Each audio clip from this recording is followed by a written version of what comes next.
Well, hello everybody and welcome to the channel. Today we've got a twofer. Two of Atlantic's 75th series analog production LP showed up today, and I got a chance to listen to both of them. What are they? Well, it's Bad Company's Run with the Pack and Foreigner Double Vision. That Shootout is coming up next on the Safe and Sound Texas Audio Excursion.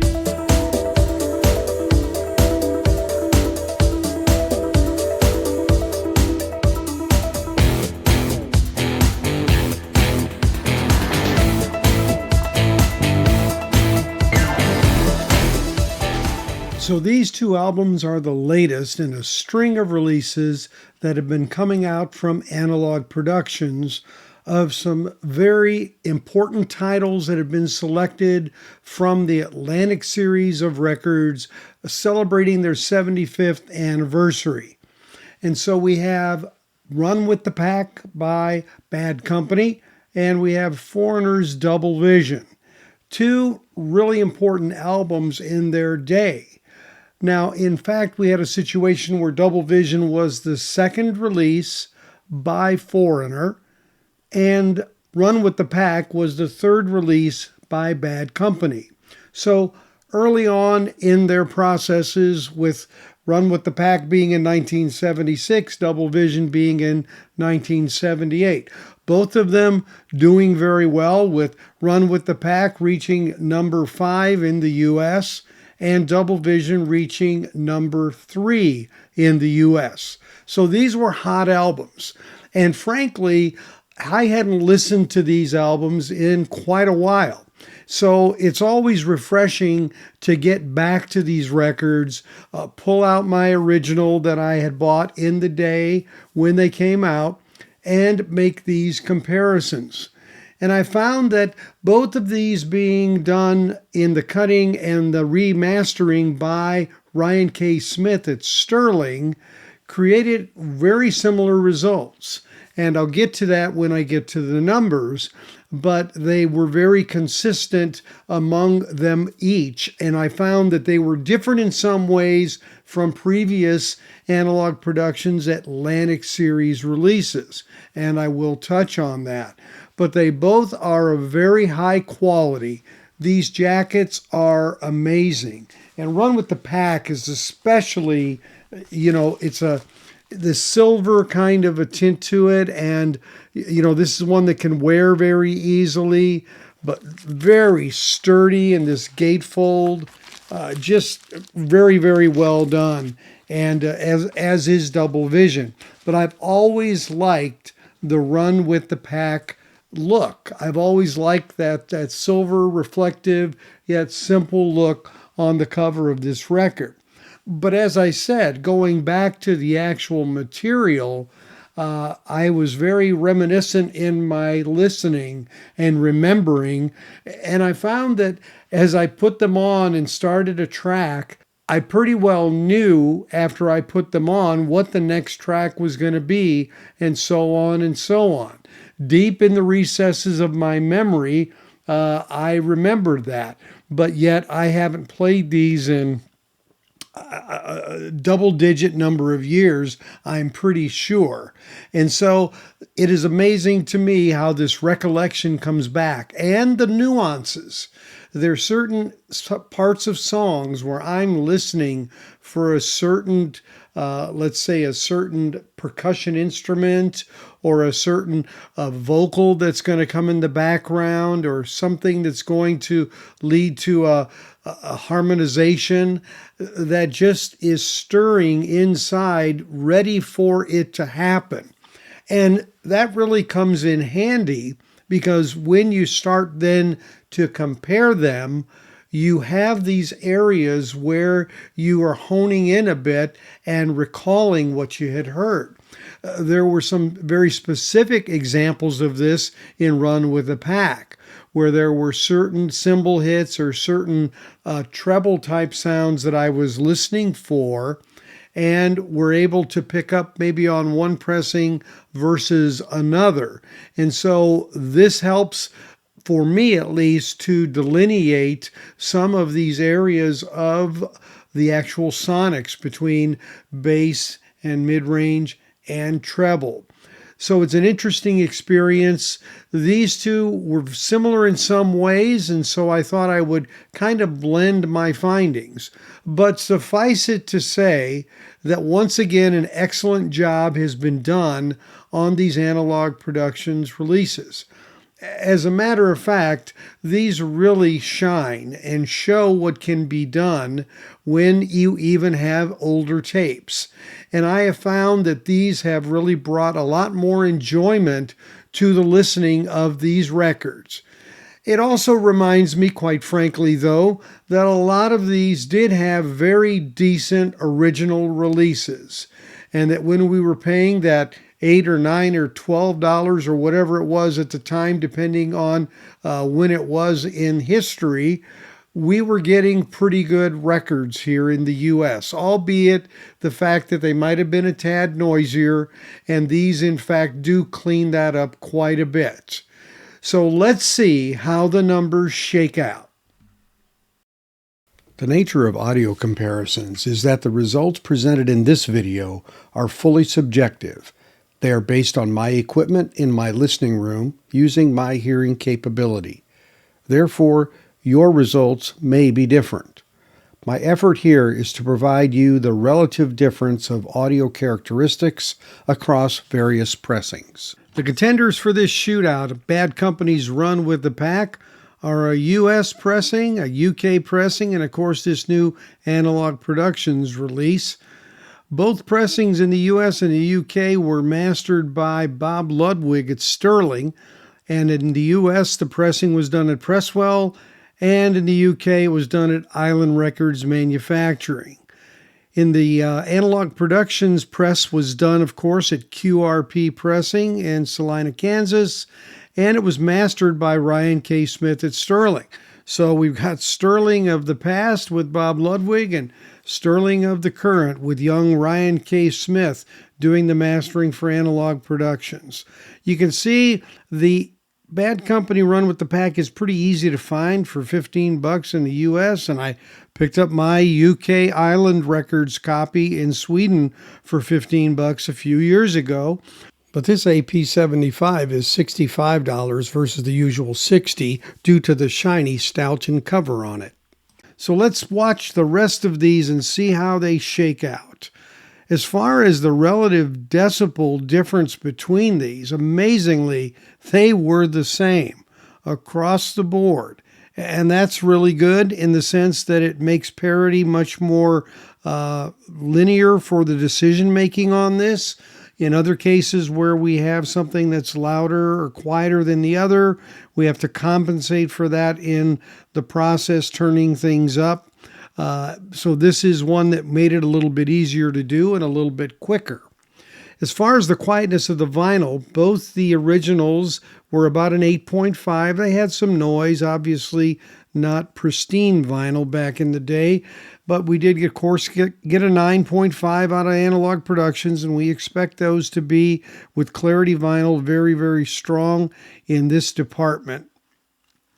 Going at the sonics now, looking at the bass, mid, and the treble, we have similar ratings for the US and the UK with the same mastering, with the bass of both getting a 9 and the Analogue Productions getting a 9.5. You just had more kick drum accuracy and a little more breadth and depth in the sound as it related to the lower range of music and sound. Similarly with the mid-range, we had 9s for both the UK and the US, with the Analogue Production getting 9.5. Just a little more richness there, a little more breadth of sound in that mid-range area. When it came to treble, actually on the originals, it seemed just a tad better, 9.5 on both of those, whereas the Analogue Productions got 9. Now, I listen specifically for certain types of sounds in comparing these, and certain cymbal hits or other percussive instruments or brighter instruments, could be the string of a guitar getting picked. And in that area where I had very well known to my mind expectations, there were a few places where the Analogue Productions didn't pick it up quite as cleanly as the OGs had it. It was definitely there, definitely present, but was a tad more evident, I would say, in the originals. And this could go to the freshness of the tape, frankly. I could easily see that as having an influence there. But it wasn't anything debilitating, but it was a distinction to note. As it related to the dynamic range, meaning the highest loudness to the softest low, we had a decent 9 rating for both of the US and UK originals at a 9, and then 9.5, a little more lower quietness and a little more bottom floor. That was a little bit more stretch at that bottom level, and where we were getting more of that lower hit, where we were feeling that bottom end much more precise with the Analogue Productions, and the dynamic range showed that. Soundstage and imaging were very well produced on the originals. They both were a solid 9. But when you can compare it now to this Analogue Productions, you get a lot more of a distinction where you're listening for certain openness and staging of where the sound is, and some depth going back a bit and giving you a fuller sound. There were passages and areas, especially where there was some openness of the voices, that got there as well. We see that in the rating of voices being 9s on the originals and then 9.5 on the Analogue Productions. There's places where Paul Rogers' voice would come out open, Simple Man at the end there. It really, his voice kind of has it kind of sounds like it's trailing off with some of an echo a bit kind of a thing, or an openness, a hollowness to it, and it stood out much more profoundly with the Analogue Productions. So overall, these were close, but there definitely was a better reproduction for the Analogue Productions, with the first 2 originals coming out at just over a 9 and the Analogue Productions at 9.4. Again, this is a fairly well-recorded album, and it in fact had some good mastering. Of course, we know the infamousness of Bob Ludwig and what he has done, looking for that RL stamp on records.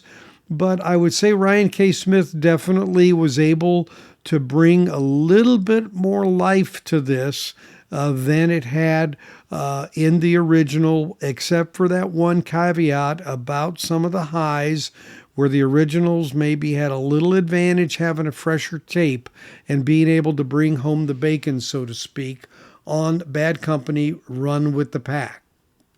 Foreigner's Double Vision contenders are a U.S. first press from PRC in Richmond, Indiana, which was actually a plant that I visited years later after it became a CD manufacturing plant. And this pressing was mastered by George Marino. And then I had a Japanese second issue. Now, the first 20,000 of the records from Japan had like a tour folder with it, and then the second presses were basically the Obi on it just took that indication off of there. But again, this one came from a pressing plant at Warner Pioneer in Japan, and again, the mastering was George Marino on this one. And you can see that those are fairly reasonable costs to get out in the wild. You'll see double vision quite often. Even the Japanese one was fairly inexpensive to get online. So you can see that, you're not going to spend a lot to get one of these, but as always, finding a clean copy sometimes can be the challenge. And then, of course, we've got the new entry, the Analogue Productions Atlantic 75th 2x45 RPM, pressed at QRP and mastered again by Ryan K. Smith at Sterling. And that particular one is, in fact, $60. So let's look at the relative decibel ratings of these in terms of how loud they were. And for, I think, probably the first time ever, I think I really got every one of these is at the same level, which really makes it nice, not having to do any volume adjustments, and gives you a really common baseline to go from in terms of how it sounds, and it just brings things to a starting point to where you can really get, I think, an even more objective feeling toward the different pressings. As it related to the quietness of the vinyl, the U.S. got an 8. It was typical, a little bit noisy for a 1978 release. Not awful, but certainly not quiet to the degree of In Case the Japanese here, and it was even more quiet. And then the AP was the most quiet, with it being a 10. I mean, it was dead quiet. Even though it's not Clarity vinyl, it definitely is very, very quiet for this one on Analogue Productions.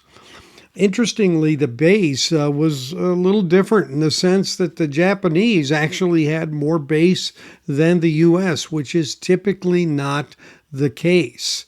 And it was enough to give it a half-point difference, which, it doesn't sound like a lot, but it was very obvious that the bass was definitely more impactful on the Japanese than the U.S. version. But then when we got to the Analogue Productions issue, it was even better. I mean, that one had a real sense of depth in the bass, and the kick drums, for example, had the resonance kind of a sound and feel to it, and really pulled it up a notch from the Japanese, giving a 10 on that one as well. And when we get to the mids, both the US and the Japanese were about the same, decent at 8.5. But, really giving some additional meat and potatoes to the mid-range was this Analogue Productions ranking a 10. I mean, this thing had it where you needed it and when you needed it. And the same, went for the treble. Now, the U.S. was a little better on the treble than the Japanese, which is interesting because usually the Japanese ones tend to be a little brighter. But on this one, the emphasis was on the bottom more than the top. But again, here we got the Analogue Productions, got a 10 again. I haven't rated a record at 10 across the board for a while. And this one just really hit a lot of the sweet spots in the areas of the record where you're listening for certain things, certain bass presentation, certain voice undulation of Lou Gramm, and then, of course, the treble that comes through, especially through the drum kit with the cymbals and some of the percussion that comes through, like the castanets on one of the songs at the end there. Blue Moon and Blue Day, I think it is. And so these just had a level of precision that really was astounding to me. I found that, this Analogue Productions brought new life and new meaning to a lot of these areas of the record that really surprised me. This was one of the more surprising, and I would say enjoyable, just really, it made me really love the record again, which I think is a testament to what Analogue Productions has done here on this record. The dynamic range was an 8 for the US and a 9 for the Japanese, a little more breadth and width of the dynamic range, but the AP beat them all. And it really went down low, and it really went and gave you the top end. And so it stretched in the dynamics of this record to a point where you're seeing here, all of these so far have been 10s. And really this record got to be more and more engaging as I played it.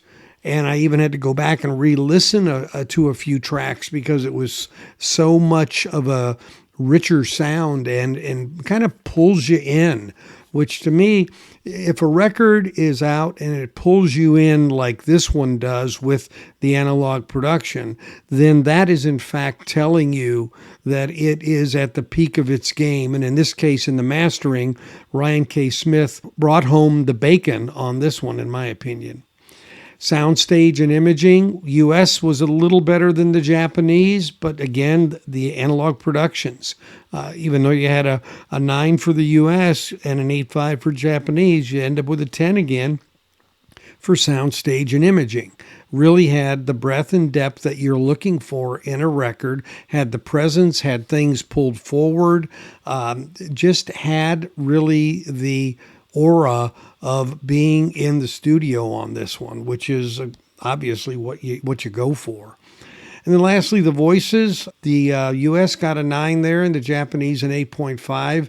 A little bit of an extension, I think, there in Lou Graham's voice on the U.S. I think they pushed it forward a little bit more. And the Japanese one was a little more tame. But the AP, they put it right there in your lap. I mean, Lou is very strong in there with, just that presence that he has and that gutty kind of visceral feeling that you get with some of his vocals. And that, so here we are. We've got a record that now has 10s across the board. I think maybe the first one I've had that this is 10. I have to go and look back, but I really had to think about it. But this one just really hit me that way. Whereas the U.S. and the Japanese came out 8.67.